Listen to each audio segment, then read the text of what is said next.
What's going on, guys? Tate Kruszon with Home Check back with you. I am standing down in a basement down here with a crawl space directly behind me. I'm going to talk to you about that here in a minute. What I'm doing here is I wanted to talk to you about the crawl space, give you a few hints as to ways that you can improve your crawl space.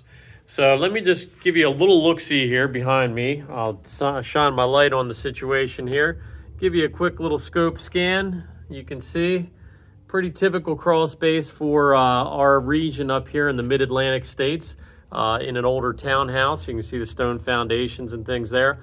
What we would suggest is in an area like this, you can see a lot of debris that's piled up in here. First thing I would do is go through and just clean up all this debris, especially Mr. Ice beer can here. Looks like a pounder there. Someone was having a good time. And usually you want to try to avoid any earth to wood contact. We can see some wood coming straight down from a floor joist. They just did that to try to deaden some squeaking noises from the kitchen up above. What we would also then, the next step would be to put some sort of a vapor retarder down. Vapor barriers, typically we recommend when they make them, it's a heavy gauge sheet plastic that would be of 6 mil minimum. So that's the thickness, so 6 mil or up. And what that does is it holds down any moisture. With an earthen floor like this in a crawl space, that moisture can creep up through that soil.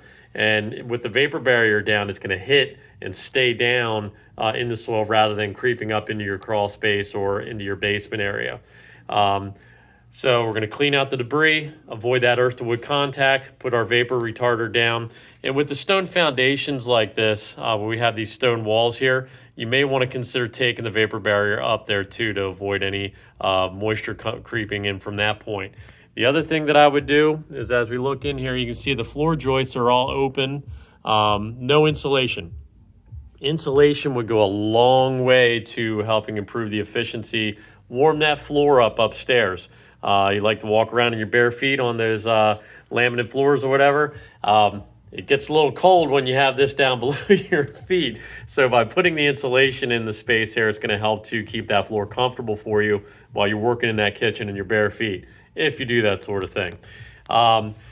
Aside from that, it definitely will make this a heck of a lot more comfortable. Give you another look inside of here. So we're going to clean up debris, remove that earth to wood contact, insulate that floor. The other thing, if I take a step back here, we can see that this crawl space is actually literally open to the basement. And that's not a bad thing.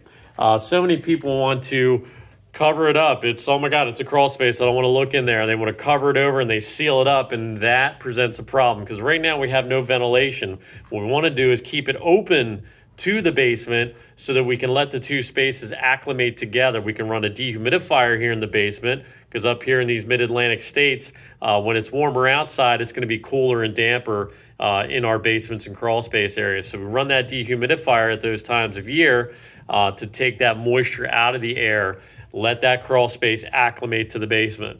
Okay? So just a few little hints there. Home inspection notables from Tate.